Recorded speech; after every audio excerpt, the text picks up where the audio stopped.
Hello and welcome to 10 Very Big Books, a Malazan Readthrough podcast. My name is Peter Bond, and this is our second take of the intro. That's right, with me today is ISKAR JARAK. How are you doing, buddy? Doing so good. Thanks for having me back. I'm excited to talk about Blood and Bone. That's right. It's back for our second go at this bad boy. Today we're talking Blood and Bone. We're going to Jacuruku.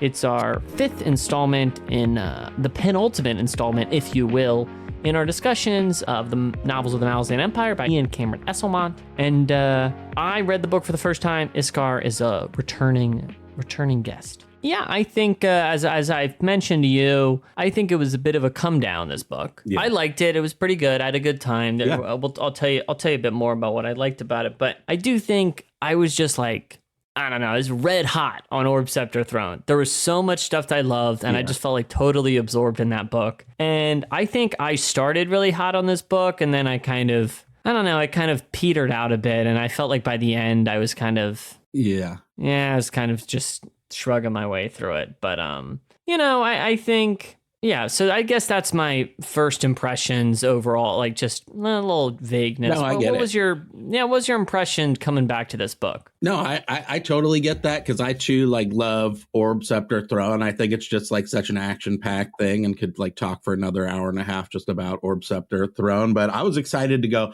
back to Blood and Bone, because I remember being having a very much like a figure it out kind of a mentality when I read Blood and Bone the very first time. And so I was excited to just savor it more, than the second time I read it, because I think I've read it now 3 times. But the second time I read it, I actually knew and was kind of more dot connecting to other books. And I was worried about that. This time I was just more kind of savoring it for its own, story that it was telling. And for me, that was more enjoyable, because I got over the anxiety of who are these people? And is there I'm expecting my strings or somebody, somebody, or the Scar guy is going to end up being somebody, or you know what I mean? And so I kind of got bogged down with that, but I enjoyed it because there's a lot of cool lore, and it kind of has flashback or these ghost moments that take us back to the beginnings of what really underlies kind of the core arc of the whole,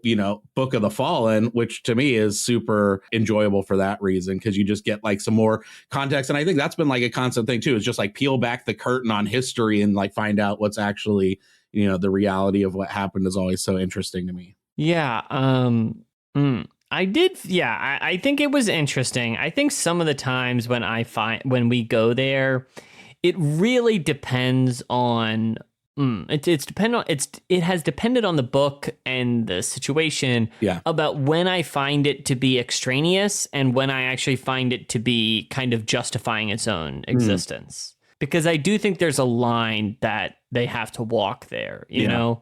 Yeah, I get that. Yeah. I'm glad you're able to enjoy the book. I find, a quick side note, this is one of the few books, I don't know, some people really don't like Path to Ascendancy, which is we've talked about before, some people like to rag on Ice. Yeah. But some people don't like this book very much, even people who like his other books, and which I gotta tell you, I don't really, I don't know. I don't think it's going to change anyone's lives or anything, but I don't think it's really that, if you like Stone Wielder, I don't know why you wouldn't like this book. Do you know what I mean? I feel like his writing is just as good or a little bit better, even better and better each time. It gets tighter, I don't know. I think that it's maybe not the best, because again, I like Stone Wielder, and I'm curious to see what you think about Assail, but I'm a big Stone Wielder, Orb Scepter Throne. I think those ones are fun and action packed and crazy military battles and blah blah blah. This one's cool more for a Malazan lover, I would think, because it's more, you know what I mean? It's getting into the roots of some of the just stuff that's in the kind of first 14 books or whatever.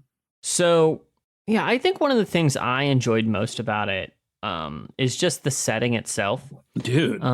So awesome. Which we've talked a lot about the setting. Of course, usually it's important and bleeds into a lot of stuff. We talked about it in Stone Wielder especially. Yeah.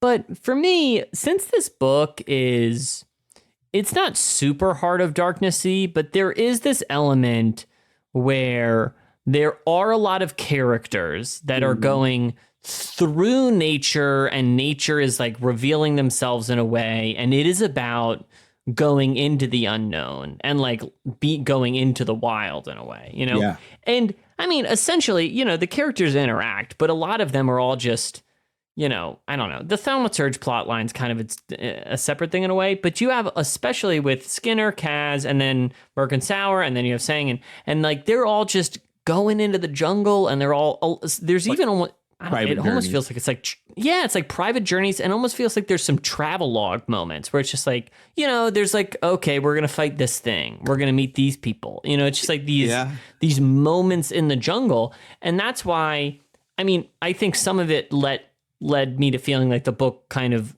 lost some steam, but I actually think that the atmosphere of the jungle and the atmosphere of Jacuruku was very powerful, and I found to be almost one of the stronger elements of the book. Yeah, definitely. Like, and actually it ends up being a kind of character in its own right? Like the little shard or whatever, like Celeste and whatever. Yeah. But yeah, I think the atmosphere is the thing that just kind of really makes it, because it's like smoky, it's sketchy, there's monsters, there's these crazy creatures and stuff. I never thought about it, but when you said that, I could see like, yeah, they could have like gotten to the places or had more places that they were trying to like, you know, because I could kind of get those travelogue vibes now that you mentioned that. But which isn't a knock. I like a good oh, we fought a thing and now we're moving. I don't know. It can be a good part of a story. I don't think it's necessarily. Yeah, no, totally. But it was all like independent journeys with like this big convergence at the end. It's not like, you know, there was more interweaving and like Return of the Crimson Guard, like right off the bat, right? Those storylines were like kind of coming together earlier. And then like there was this big long crescendo. So yeah, I really thought the jungle part was the most badass, because dude, and like especially with the way that it took down the whole army of righteous whatever meant, because you know, just interacting with the worms and stuff and the gnarly deaths, that was pretty hardcore. Oh, I do think there is like some of like Esselman's proclivity for horror or something, or just like kind of tapping into that vein. I do think there's some like kind of pretty gnarly stuff in there sometimes. You know, you love to see it. But there was like a conquering the jungle kind of thing too, you know, and that's like what was, you know, a lot of them were trying to, or at least the Thaumaturg, I like that whole aspect of how they wanted like clean, like straight 90-degree angle, like type things. And why would you just like leave this jungle to, you know, be undeveloped and uncultivated? So, and then they're the ones who totally, you know, they all in their own way were like going to try and take over. Even Skinner, that was his deal, right? It was like, yeah, I mean, I think talking about kind of the interplay between like civilization and society and what is the natural and environment, you know, this crossing is already such a theme in the main series and something that we talk about. Yeah. And like here, I mean, it is like, I don't know, we were joking with Steve because in The God Is Not Willing, you know, that is a big part of that book. Sure. And in this book, it's almost, you know, the natural stuff, the environmentalism stuff, you know, the forest as God, or as the forest as like the sublime. I mean, this stuff is, and you were mentioning the Celeste stuff earlier, but I mean, like it is, you know, in the core of the book, you know. Totally. And I love the stuff like with the whole, you know, empire and whatever the Jakal Viharn or whatever, the like city of gold and whatever. And it's like all overgrown, right? And they were like, yeah, this is it. Like you made it. And they were like, what? This is all like trees and stuff. And it's like nature had totally like reclaimed. And that was like supposed to be this big, gnarly, you know, empire of crazy riches and stuff. So that was there too. And then that's like, they're just literally trying to do the exact same thing over again. Well, because like there's a return to nature here as well, you know. Totally. And the people are the idiots that are just gonna like, hey, we can like take that back over and civilize the yeah, which is like, I don't know, classic human. Humans in the face of nature is like, that's truly you're facing the divine and your mortality in a sense, you know. But you mentioned and Also, we're spoiling the book, obviously. Anyway, moving on. I don't know. We didn't mention it. We always do, but anyway. So, because I was gonna say, you mentioned the ending about, I forgot the word, not the climax, the convergence. Convergence. Thank you. Yes. And here's what I was gonna get at. I think there's some endings in both Erikson stuff and this where like you're like, okay, of course. This, like, it was meant to come to this. This is the only way this storyline could be resolved. The only way these characters, these ideas, these themes, they have to clash, Right. And I guess part of me really felt like the only reason we all kind of met up was because it's the end of the book. I don't know. Like there is some stuff there, but but mostly I was just like, okay, well, we're all doing our own thing, but eventually we're gonna get together because. Right.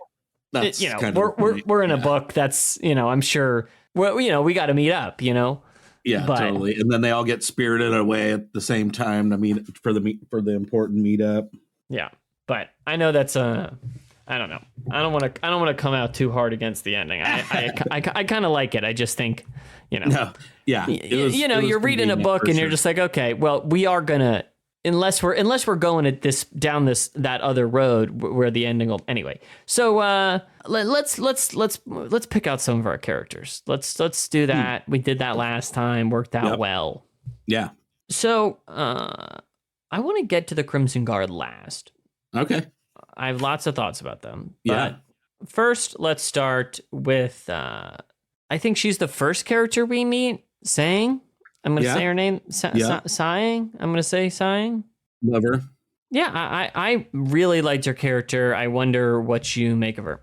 I don't know what his, like, he obviously likes these, like, coming of age type things or something, because I think you get that with Kiska and Kyle and stuff. But I like Sang because she kind of has a journey where she matures, and also, like, her brother dies, which is pretty brutal after all that. And that stuff was cool. And her, like, just discovering her magic and being, like, the super G'd up, actually, like, magic wielder and stuff. And she was just, like, this scrubby, character from Hut or whatever, who was just, like, super weird village outcast kind of character. But, like, gets a lot of, like, perspective on, and she's like almost worldly at the end, you know what I mean? Because she like kind of understands what those Thaumaturgs are like up to and their kind of motivations and stuff, I think, by the end. And I don't know. I thought the thing with pawn lore was, I'm a sucker for that stuff, so I thought that was all right, but it wasn't the best kind of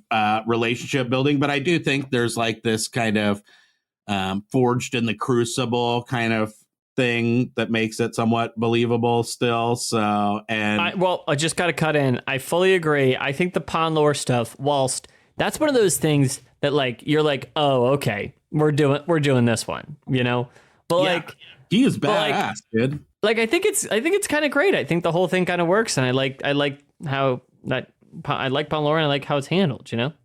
Yeah, and I like that, like, for her, like, that's like a big thing for her, I think, honestly, is that she comes around and kind of recognizes this dude's, like, well, obviously she sees it because he's like physically out there freaking sacrificing himself or whatever, but also just like, you know what I mean, that's perspective that she's gained, and that's why she ends up like pretty well rounded. And that's the thing I like about her, is that she goes from this like total country rube to this like freaking legit high priestess, basically.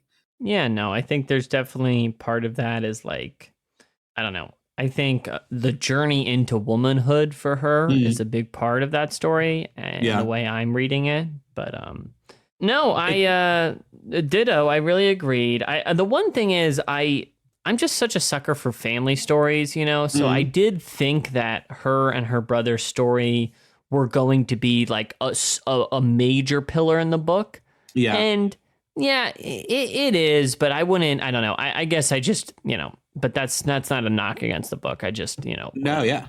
I love that too, because you can imagine a bond like that. Like, I'm not that close with my siblings. I have siblings and I'm fairly close with them. You know what I mean? But nothing like where they'd be like my ride or die. You know what I mean? Sure. Yeah, that part was cool. And I loved she like how somehow had gotten her hooks into him earlier than them, and that part like really kind of like protected him from Yeah. So Plus, like, it was I don't dope. know. Actually, I loved when Pon Lore was like, yo, and he says the commands, and then Hani was just all grabbed him by Oh the yeah. throat. That Oh, was it's dope. really good. It's really good. I mean, I guess we'll have to talk about the thaumaturges in general. Mhm. Um, but big fan of the thaumaturges. Yeah. And I don't know, I just love when there's just like it's like such a high concept thing, you know? Right. Like, to be honest, Malazan is filled with so many, I would say, somewhat mundane concept things. It's just like, Yeah. well, these are the Rivi. They're a people, and they're on the plains. They are no, They're not and they're buffalo. just Yeah. they're just describing just a type of people or something, you know. Yeah. And there's so many of these things like this, and then you come to the thaumaturges, and it's just like such a high, it's not just like, okay, well, these people are river dwelling people that, it's like, Right. they got this city, they got all these mages, they got all these ranks, they got all the, it's just all this stuff. And I kind of am a sucker for the bells and whistles. I like a good stunt sometimes, Yeah. Totally. No, I totally agree. And like, there's that again, it goes back to that whole thing about like civilization and whatever, because they're just like the extreme, like taken to the most extreme case of like being the most civilized, right? And like, oh, of course, you just like chain these people to this thing and make them turn it because that's like the most, you know what I mean? You just have dedicated resources basically. And like, same thing with conquering the jungle and all that. It's kind of like they lose their humanity in this like quest to just like, you know what I mean? They're just like they're like, wow, it's all in the pursuit of like knowledge and understanding. Like, of course we would like peel back people's skin and like study them while they're still alive and stuff. Like, how else do you see like, you know what I mean? Like there's just, and I think that's like that thing, even like Karsa always talked about like in the Book of the Fallen, right? Is like civilization would never, you know what I mean? To be civilized is like let all these homeless people suffer and like all this stuff, because that's like, and that's kind of what I think you see with the Thaumaturgs play out. And they're just like straight up so cold-blooded efficient. And they're like G'd up at magic because they just understand all these little things through all their gnarly, inhuman experimenting. So, and that is pretty crazy. Let me ask you a rogue question about the thaumaturges. Hmm. I remember reading once in my Discord, I forget who sent me this, but I think they were framing that they viewed the thaumaturges, or at least this blood and bone, as somewhat being an indictment of, communism or like some sort of collectivism or some sort of leftivism. Just some sort of indictment of this type of thing. Interesting. What do you read? How do you read that thaumaturges that way? Was that something on your mind in this book? No, it wasn't. Actually, I saw him like just as more of a, I don't know, I didn't think it was like a communist or a capitalist kind of. If anything, I thought it could have potentially been an indictment on capitalism gone like to the most extreme, like, case where they're just like, dude, we just straight up take over, we view human beings as resources and use those for like the, maximization of whatever that like final end goal is, which in their case was knowledge or whatever. But I didn't think it was like necessarily about one of our, I didn't think it was a commentary on one of the kind of political systems that you would look out and see more an introspection, if anything, about like, just kind of cold-blooded, rational efficiency, productivity and stuff, and where that could end up going one day. Yeah. I mean, the only reason I had considered it was because this comment. I do somewhat see. I don't really think that's a huge part of this story, but I do somewhat see what he was getting at. I can see that though. Yeah. Now that as you mention it, but it just wasn't something. Yeah, like I think that's I think there's something there to that reading. I do think all the rankings do remind me of historically some, Japanese courts, Chinese courts, some of these places. Well, not only those, but, they just are, I more know about them. Like, I don't know, the ranking systems of some of these officials, these very hierarchical for sure. Yeah. Creating hierarchies like that is a whole thing. And, but anyway, just wanted a quick detour into that about the thaumaturges. What the fuck? What the fuck? What happened? I am reading the Malazan wiki, and they're saying in Reaper's Gale, iron bars confront Thaumaturge's Yakshaka? Oh, really? First off, I forgot iron bars was in Reaper's Gale. And then I guess the Yakshaka are on it, but they probably aren't described in a way Maybe that are like, I oh, think here. there's like an overlap there with the Moranth somehow too, because I don't remember. I think it was in Stonewielder or somebody goes. It was when like Traveler and them go to Jacuruku, and there's that mage that they meet on the beach, and they talk about how the Moranth have like similar armor and stuff to the Yakshaka, and I think that's also part of the like whole Barghast backstory and Memories of Ice too. Is that the like Tlan Imas were out on boats. They didn't make it back, and they went to Jacuruku, and like some of the Moranth were like the Barghast that went into the forest and like communed with the Edur. And I don't know. I think there's some kind of a connection there. Yeah. That does remind me just of these connections things. That it was only, I just reread Bone Hunters, and Ardata makes kind of a cameo in that book. Right. And I remember reading it for the second time, and I was like, yeah, I still don't really get this fucking thing. Like, it's just one of those things that's like, I'm sure, I guess, and then you come to, and then I looked her up more and was reading. I was like, oh, I guess she's connected to Jacuruku. Yeah. I understood her better. And now here, she's like a fucking huge part of this book. I mean, she's totally. And those are the types of things I was doing on my second read. Was like, oh yes, I'm gonna now like go back and connect the dots to like the Book of the Fallen and do all this and that. And like this time I was more like trying to understand the Thaumaturgs and like the whole Kalor relationship too. Cause I don't know if Lore Guru goes in your Discord, but he has this whole theory about how, Kalor was actually like a good guy driven bad by these Thaumaturgs who like were taken away from him by the elder gods and like turned against them. So I was looking for evidence of like Kalor having been a benevolent and, Yeah, I've never believed people who push that, but I don't know. We'll see. Maybe one day I'll evidence there. Yeah. Yeah. But no, yeah. Well, first off, Kalor showing up, that was a whole other, that was a fun surprise, Yeah. Totally. Well, always a fun to me, I'm a, I don't think Kalor, I'm not here to whatever, but he's just like he's a great villain, and when he shows up, he's just like, he does what you want the villain to do. Exactly. He's like my favorite Spider-Man villains. Do you know what I mean? I'm just like, yeah, Kalor. Do you know what I mean? It's like, it's great. Anyway, I just want a quick note of one more thing about saying, loved that the moon is in this book. The fact that the moon is in the book, they meet the moon, they hang out with the moon, they talk to the moon about this and that. Tattoo his butt. Yeah. Tattoo. Totally. The moon's like, yeah, I'm feeling well. I got hit recently. I'm not feeling so good, and it's so perfect that she's like the light, you know what I mean? So he's like, yeah, this is the bomb, like sun, it's like the sun lights up the moon and whatever. So that was like why he was so pumped to like help her out. So that was like exactly what he needed, and it like supercharged him. So that was dope. And he just lives in this little hut with his little grandson or whatever that's like a total little shit. I will say, when it happens, you are like, I was like, what's going on now? And I think that's especially the type of stuff that is like, it's almost like a fairy tale or something. I mean, we're like in the magic jungle, we're meeting the moon, Totally. Yeah. Had like Patrick Rothfuss vibes or something like that. Yeah.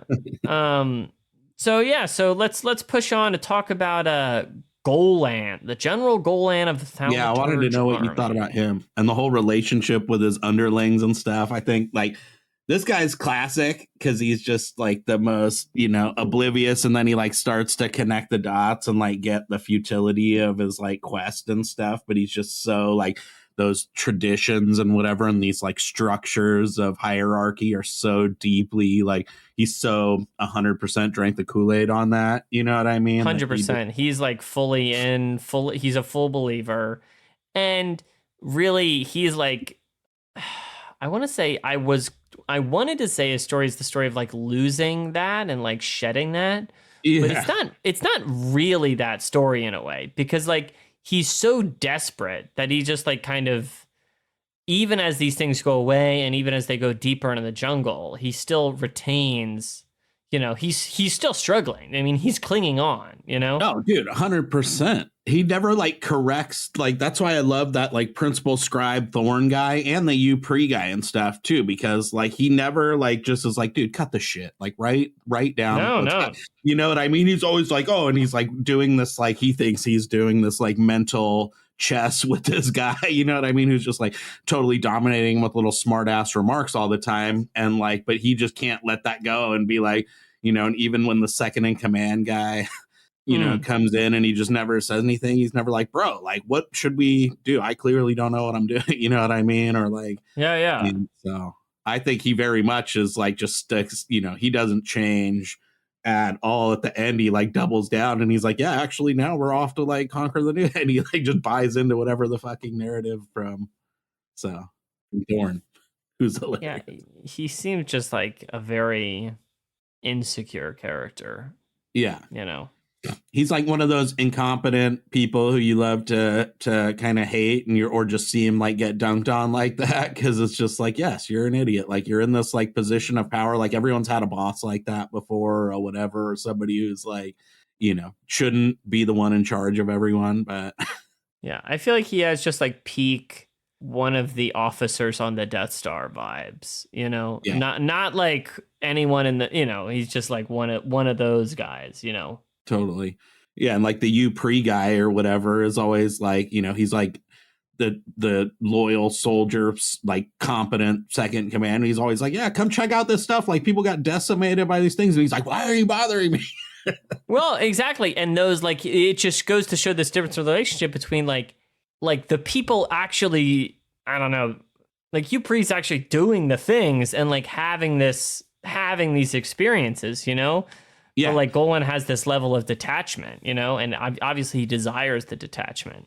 Totally. Well, I guess, and maybe that's like what could be seen in, you know, in some ways as like, I guess, the communism example or whatever, the extreme communism, you know what I mean? Because then you have like these kind of functionaries or whatever, and then these like, you know, oligarchs or these like big, you know, aristocratic, you know, people that are ultimately in charge, and then like these people who are like carrying out their bidding and stuff. Yeah, maybe. I don't know. I don't know how much I think that's a good reading of this book, but I do see, like, I do think it's somewhat founded. Do you mean like, yeah. I get where he's coming from, you know? Yeah, I definitely think there's just like an incompetent leadership, you know, of like aristocratic thing going on there for sure. Yeah, I think there's like definitely a criticism of hierarchies, like structures, and like how parties like can manage like kind of almost whatever. But this isn't us talking about that. That's like a separate thing. Yeah, but Pre was dope, and he's like, yeah, apologizing at the end too for dying. He's like, it's all right, Pre. He's like, I know you're dying. He's like, don't worry. Sorry about it, bro. I know. He's like, dude, I'm so sorry. Yeah, legit apologizes from his deathbed.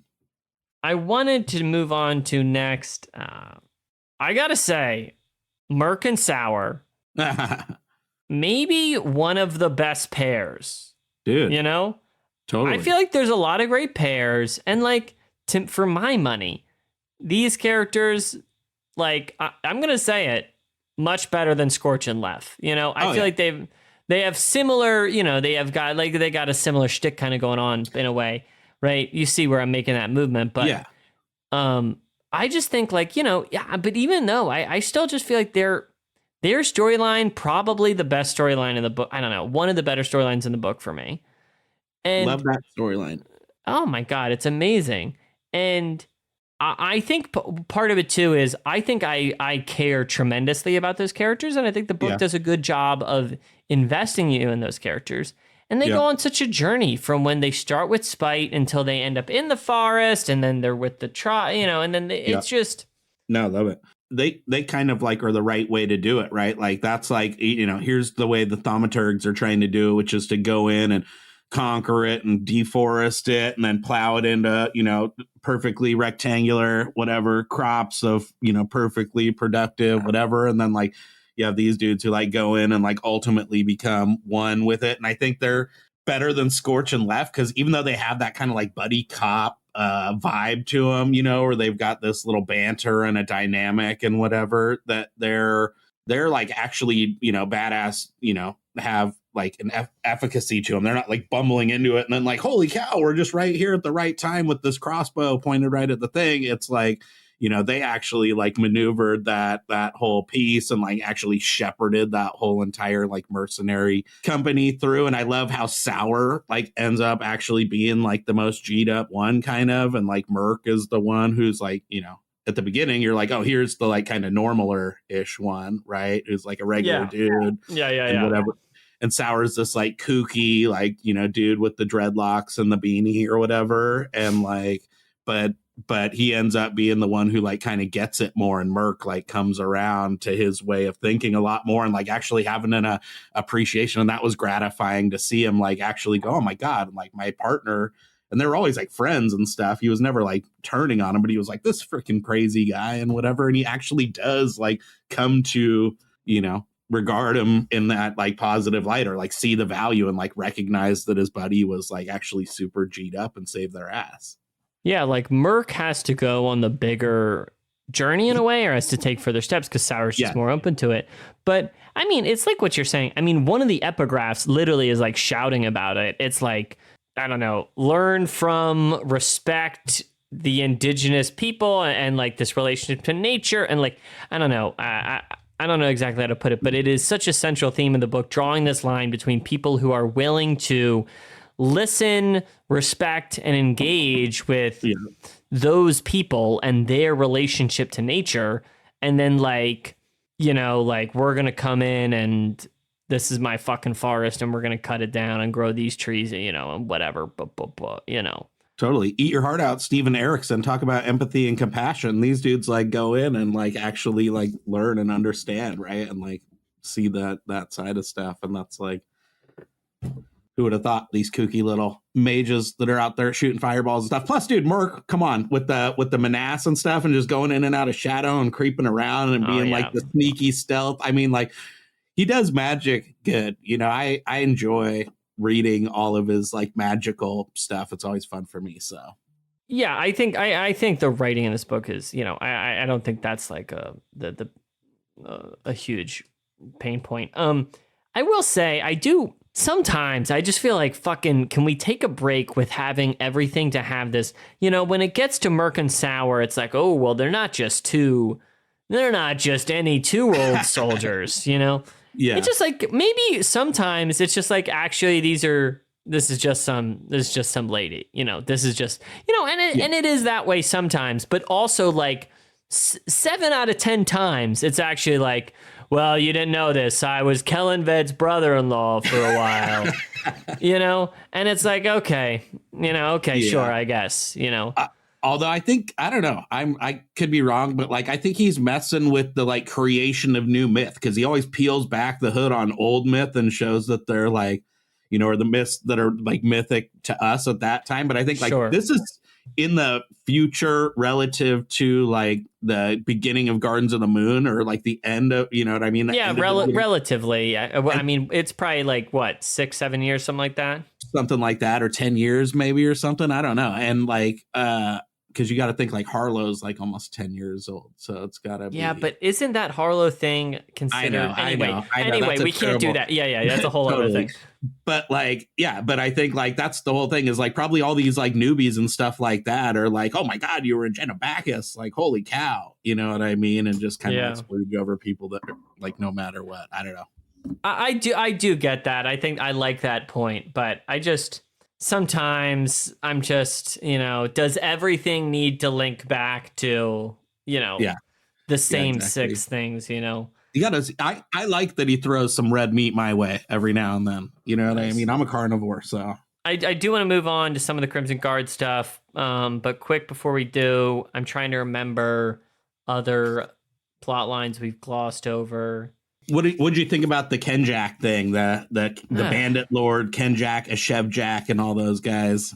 Yeah, I don't know. I felt pretty. Yeah, that's how I felt. I felt unmoved. I thought they were some fun color, I guess. I don't know. Did you feel strongly about them? No, I didn't. I just thought, I kind of liked how he got his in the end, and he ended up being just this kind of spoiled brat, like whiner, instead of like this, I thought it was a fun move to like kind of dunk on this idea of this like kind of jungle freedom fighter lord guy who's like actually just a selfish like warlord kind of dude who's like in it for his own stuff. Yeah. Like, I get wanting to have like a villain with more human stakes in a way, you know? Because I feel like some of the other stuff's like more heady or more higher level in a way. Yeah. No, this dude's totally petty and just like lashing out and like a resentful, you know, angry dude. Oh, and I also mentioned kind of on stuff I didn't care for too much. Why the fuck is Osric in this book? You know? Yeah. Like, I don't know. Like, I like that Liam, the same thing we were talking about Leoman and Kiska. I like that they were in the last book. Didn't really have a reason to be in that book, I largely feel, you know? And the whole, I feel like I couldn't begin to care about the Osric stuff because I would just come to it and be like, why am I reading this right now? Do you know what I mean? Yeah, totally. So what was your take on the end of that? Because I didn't totally get, there was two things that I just didn't totally get, which was, you know, the Osric stuff. And then just like, I still don't totally understand the relationship with Ardata and Triss, like what the underlying like connection and motivation that like led to the final confrontation. You know what I mean? Like, I didn't understand those connections enough to, because there's theories out there that they like, you know, knew each other. And like, if you go back to like Carcanis and stuff, then I just don't understand that part. So exactly. I think it is like, I guess in theory, it's supposed to give us some context and knowledge and stuff, you know? Yeah. But no, and Osric, he comes to the conclusion that he's basically just been like a selfish dick his entire life, you know, and then he goes out and gets like exploded by kind of helping Sang and piggybacking this like, you know, call it meteor strike. Yeah, I mean, I know that, of course, that element's like the meteor thing. I don't know. What it is, listen, like, of course, I get it in a way, but I think what it is I felt so invested in some of the jungle stuff and this like human story of being in nature and your relationship to it and kind of going into yourself in these ways that I felt like the Oscar stuff really took me out of it. And in a way, too, I think the fact that he is so powerful was part of it, you know? Because everyone else in the story, I mean, sans Skinner, maybe, but Skinner, like Ostric's still a way bigger deal than Skinner, you know? Yeah. Like, I just think like all of a sudden I felt like I was jumping to this like this really high level place and like contemplative philosophical thing. Philosophical, but also there was just something about being up in like the Ascendance realm, and we're gonna go talk to Gothos, and we're gonna like, I don't know. I was like, I don't know. It took me out of the jungle. I wanted to be in the jungle. I felt like that was what I wanted to be doing in the book, you know? Yeah, totally. I love that Gothos is such a dick, but it is also just like a function of like, you know, what they were doing too. I think like if you think about it, it's like, I don't know how many like years in his time like passed, but he was in there for like ages, you know, or months or whatever. And like, they were literally just like sitting there staring at each other for a long time. So I think that like also probably plays into the pacing, you know, aspect of it. That I do think that's a good bit. I'll say that it's a good bit. Yeah.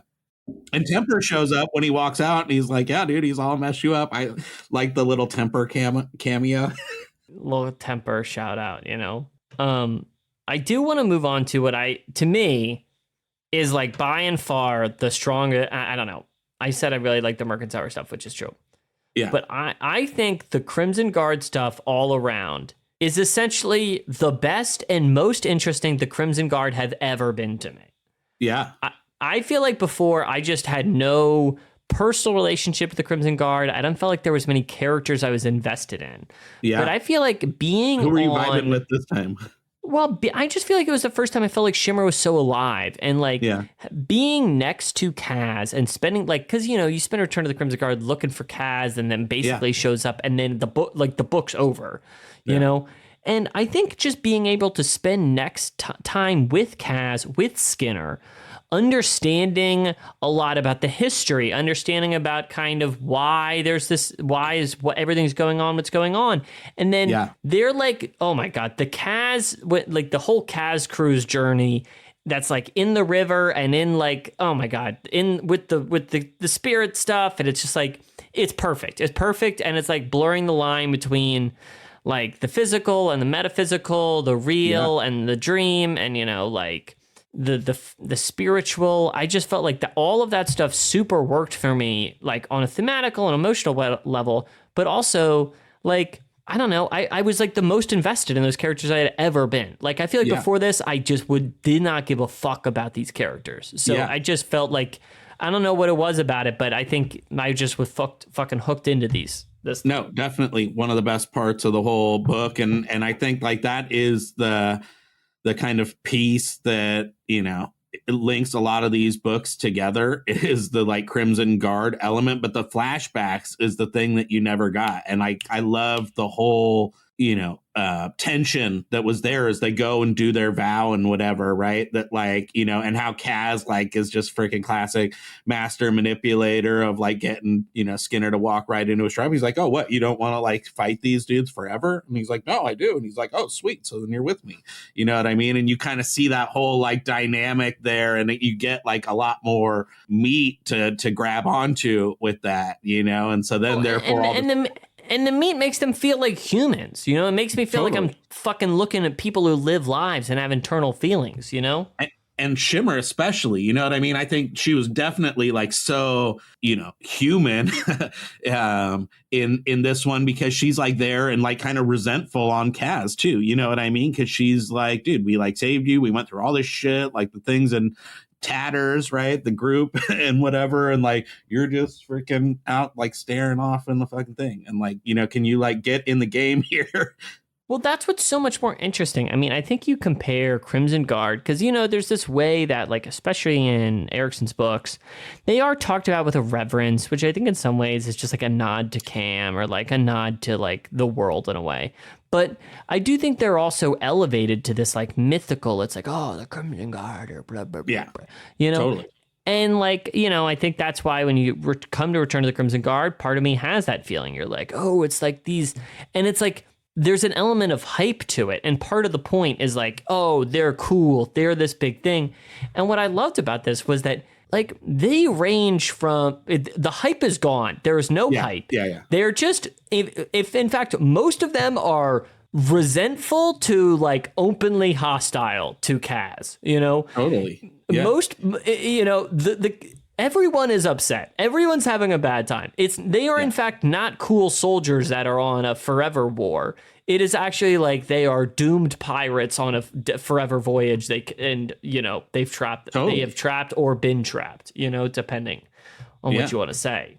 Absolutely. And I love the like even like the Skinner side of it too. Like, I love the Mara, Skinner Petal like love triangle, right? And seeing just like how Skinner's whole thing formed, right? It wasn't like necessarily all this like blind loyalty. It was like Mara was like wanted to get with them, right? And so she was like down for that. Petal is like this big old giant like Forrest Gump type dude who's like in love with her kind of or whatever, or like, and like the other black whatever doesn't like his brother, so he goes there. So there's like this whole dynamic on that side too, and like you said, it's all the kind of humanization, and I think you had to do that like in Return of the Crimson Guard. It's like because they are mythical and whatever, right, that you have to be like, yeah, and we're gonna show how badass they are, and they come in and like just wreck shop on all this stuff. Now he's like, but they're actually like people too, and that's kind of like what this book is. I think the funniest part about it too is there is this element of like, you and like the 30 people you went to high school with or whatever, however many, are like all trapped living forever. So it's just like all of these somewhat petty, stupid beefs where it's like, fucking, she does not do her dishes. And this has been 600 years. I fucking hate her for that, Totally. Or like he doesn't, and it's like, that's what you're getting at. Like, I don't know. It's these weird things that are weirdly personal, weirdly small, but the stakes are for some reason are really high, which to me exemplify those types of things. Like when I was really pissed at Josh for like whatever dumb roommate reason, Yeah, totally. Yeah. No, I love that side of it. And like, oh, and I loved how they show the other side of the stone wielder thing, right? Of the ice tower, like where because we like kind of get the other camera angle on that when they go. And that was like really cool. And seeing that was like, that was so, I forgot about that because I read a month ago. That was so fun. Yeah. It's like a little overlapping, little kind of crossover, like, you know, and you go, oh my God, that was like while they were in the midst. So you see they're like kind of a contemporaneous timeline, which is cool. And that's why I'm excited to get to a sale, because they kind of then like dovetail back in and kind of finish and feels like a real conclusion. So it's going to be exciting. Interesting. Yeah, I totally forgot about that. That was such a fun element. There is this, you know, the crippled god stuff here is weaved in, I would say pretty well, I think, you know, I think it's like, I don't know. It like, makes it so much clearer too, honestly. Like if you understand this and like, because if you're just reading like Book of the Fallen, people are always like the chaining and don't really like, well, how was Dawson at the chaining? There's multiple different you know what I mean? Like this makes it much more explicit that there's chunks of this thing all over, you know? Yeah, exactly. And I think it is one of those things that isn't super addressed very well in the main series, you know? Yeah. I know, like, I get that, you know, just living in the Discord, you see that because people come in and they're like, how are people like, people are always like the chaining. Well, how is he at the chaining? I thought this was like with the Elder Gods and like hundreds of thousands. And, well, because I think it can feel bad then when it's like, okay, well, there's like another piece of the crippled god there's around. Just more chunks. Yeah. Yeah. Another chunk was, you know, it's like, you know, it's just like, okay, I get it. There's like another book to be written or something, you know? Totally. Yeah. But like, you know, I think this book makes more clear. And I also think, you know, also I'd like the Spite stuff when she's in the book, you know, I mean, that's the exact type of stuff. I mean, talk about Spite showing up, talking about Calor showing up. I mean, and this is like, you know, Gothos, I know is ragging on some of the Osric stuff, but you know, this is what having a huge expansive cast, like this is part of what the joy of that type of thing is, you know? Totally.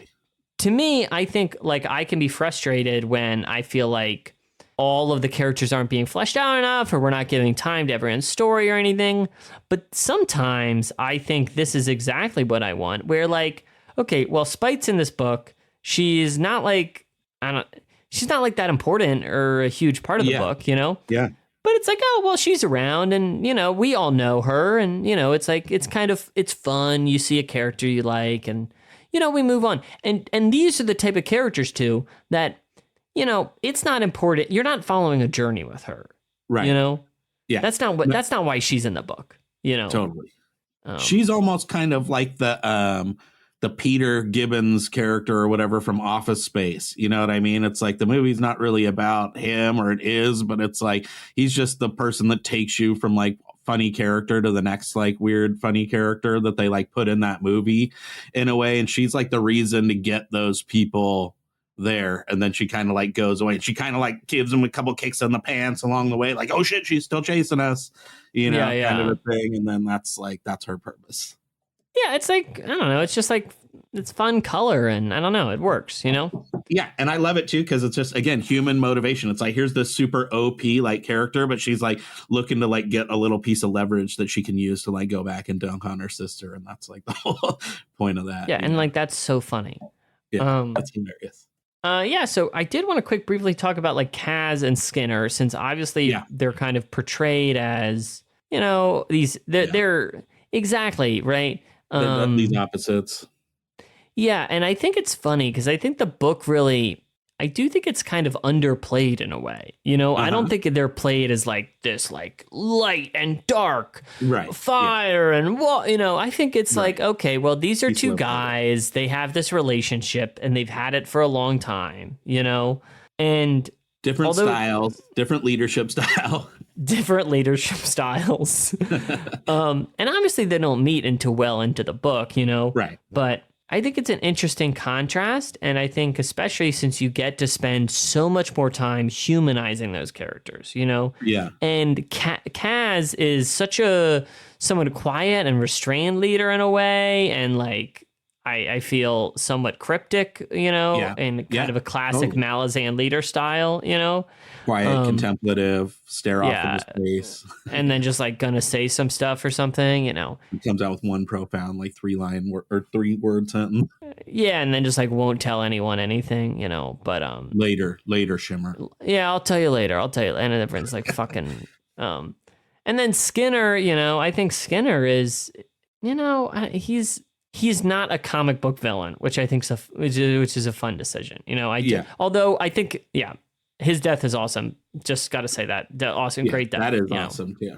No, he's much more decisive. There's no doubt. You know, I mean, Skinner is just like, you know, he takes action, you know, and but what's interesting is that like you have this super impenetrable badass armor, right? Otherwise, like you would have been screwed, even just in this book, right? Like those were all like terrible choices that he made, but for that armor, right? Like when he goes up against like the robot chunk or whatever that thing is, I don't know what it is. The Macros, whatever his name was, King something. That guy was hilarious too. But you know, like he would have been dead, but he had that like armor. You know what I mean? He gets eaten by what's her bucket, Rutana the giant worm. Sure, yeah.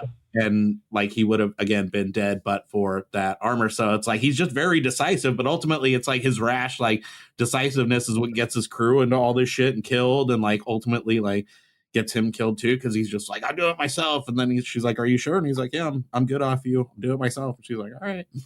You know, and that's a wrap for him. So ultimately it's his undoing, and Kaz's like contemplative, more like frustrating to his people style is like ultimately the one that's like kind of better to have a plan, I guess, or I don't know. Just not wear that armor and I just think it's great that it's spiders. But it is one of the few things that like makes me feel most like, oh, this is like a magic item from D&D. Yeah. You know? Totally. Yeah. He had like no sword too, and then he like borrows his homie sword and breaks that, and then everybody else is like, you're not gonna borrow my sword, bro. Yeah. Oh. That's so fun. No, I just think that's fun, and I think it's fun when he gets eaten by the worm and lives, and then also doesn't Spike get eaten by a worm or something? Yes, she does. They both busted that out. She did it without armor though, which is just even more badass. So. Yeah, I think she can do that because she's, you know, all powerful or something like that, you know. I would love to see somebody like animate her do the initial like chain thing when she gets like caught up in those chains and ripped back, and then like she's trying to claw her way out and Skinner kicks her in the face. That would be hilarious to see somebody like kind of make that as a little short. Yeah. So any other things you think we missed? Any other big thoughts you want to sneak in here until you're to any big takeaways from your reread? No, I'm excited to get on to a sale. Like I said, I think it's the conclusion. I think there's a lot of cool stuff. Oh, what'd you think of the cowl showing up and clawing his way out of the dead house too, right? And like they all get disrupted, and then he shows up in the jungle and is like, yo, and they have this like weird eye to eye moment, and he's like, well, you know, and there was no, it's just like, whoa, what the hell was that? Yeah, what the hell is that is right, you know? Yeah, I guess that was my fucking takeaway. I mean, I guess, that's one of those things that, like, I was talking about it last time. I felt that so in Heat, where it's like, yeah, it's like, okay, well, this is a new book. I really don't know what we're doing here, you know? Yeah. And it's almost something where, like, when I'm reading the same plot line, especially, like, after reading these other 4 books, I kind of feel like I know that. I feel like, oh, this is going to be like the Ivanar thing, where I'm going to follow this character, we're going to go on a journey, and like this is that, you know? Yeah. Where, you know, we're coming out of the dead house gate. We're in the dead house. We're coming out of the dead house. We're there, and I'm like, what's all this? Where are we going with this bad boy? You and know, he's like alive, and he's like, but I got a secret. Yeah, I'm like, exactly. It's like, okay, well, 1 second, is this going to get resolved right now? Because I'm pretty sure, you know. And then he just goes away. Yeah. Yeah. Like goes away. So is that crazy. Getting resolved, or is that you're telling me that's a no? Yeah. No. Yeah. So we're gonna have all right. To so that's I assumed as much. I assumed there's some breadcrumbs. There's some setting up of the end game that happens here that's exciting too. Yeah, which is I'm definitely interested since you made those comments that it makes that like there's going to be more of a connection in book 6, because largely I do feel like these 5 books are, I don't know, they're somewhat connected, you know, but yeah, No, it's gonna be fun to catch up at the end, because I think he brings it all home and does a great job of, like, to me in some ways it honestly feels more like a logical end conclusion to the whole thing of like our current window of time. So it's gonna be fun, and new continent. Every book so far except for Orb Scepter Throne, we're going to a new continent with the Corelry and whatever and Jacuruku. Yeah, that's true. Now we're going to a Corel, sail. Jacuruku, you go to a sail. Yeah. I guess, and even Return of the Crimson Guard, I mean, you don't really spend time on Itko-Kan. Totally. Except for just at the very beginning, yeah. Yeah, you get that skush, but that's about it. Yep, totally. Yeah. And the imperial, like, politics and all that, like, you never ever went to the capital really that much. Yeah, I do think, you spend more meaningful time in the Empire than you do in other books. Yeah, it's going to be good stuff. I'm excited. It's been a lot of fun so far, and I think that I'm a fan of the last book. I think his writing gets better and better and better. You might not like the stories and stuff, but I agree. I think undoubtedly this is a much better. But for some reason, I don't know. I feel this feeling like maybe it's because I read it a month ago, and I do feel like I forgot some stuff, but I do feel like I'm like, damn, did we even talk that much about it, or was I just busy talking about other stuff? But. I hope we got our blood and I don't know, but maybe I'll have to think. Maybe there's something more I want to say, but I think we. What about the Jatal thing? The tribe, the Adwami tribe, and him and the princess and stuff. Yeah, that was fun. I liked that. I don't know. I mentioned the tribe stuff earlier. I like all that stuff, and the Adwami it's an interesting, I don't know, complication in a way, Totally. And I thought he was an interesting, the Jatal guy was an interesting, like, foil to Calor, because he, like, dies at the end, and gets the like final, conclusion, and can just go like, yeah, look, I've got nothing left to live for, and just like accept that and call it, instead of like Calor is like going to fight on him. I don't give it. You know what I mean? Like, yes, I've lost everything. I'll make more, and just like can't like let go, and something about that too. So I thought that was pretty cool to see somebody who's like, you know what, dude, I'm just done. And I'm cool with that, It's always great talking. I feel this way about the main show too. I just feel like I always walk away these conversations appreciating the books more. Feels good. Same. Yeah, really enjoy it, man. Always appreciate it. Having so much fun. Anyway, so that is gonna do it for us today here on Talking Blood and Bone. Oh my gosh. I think in about a month or two, we'll talk a sale, and that'll do it. We did all 6, which is going to be a crazy feeling. It is. It's going to feel good. I really enjoy it, and I think it's going to be nice to have just all that perspective again. So, and then hopefully they just keep writing more books. Yeah. Well, it's just been great to be able to have this kind of, to cross these books off in a way, and to be able to put these on the feed and kind of, I've loved having the art done for it. I love talking to you. And, yeah, it's nice reading new Malazan stuff sometimes. Oh, and reading The God's Not Willing was also great for that same reason. Oh, yeah, totally. So good. Yeah, and just talking about the books, man, that's what's fun. There's so much meat there to talk about. Like, each book we could have done a 4 or 5 hour thing. Gistel's still coming out, right? The Gistel's still coming out. I think he's working on it, yeah. So, which I'm pumped on that, too. Because I know from your videos that I know it's like was supposed to be out late this year, It had a pre-order date and then they took it down. Yeah, and I know they took it down. They're not done yet, so. And we'll have to see. I got to tell you, I feel like after we finish a sale, I feel we should try and talk to Ian Cameron Usselmont. Yeah. I really, I really don't know how we would reach him, but I think we might be able to get him. I feel like I would love to. Yeah, I'd love to hear you talk to him. Honestly, that'd be awesome. I do think he gives, I don't know, Steve is fairly all over the place. Yeah. Yeah.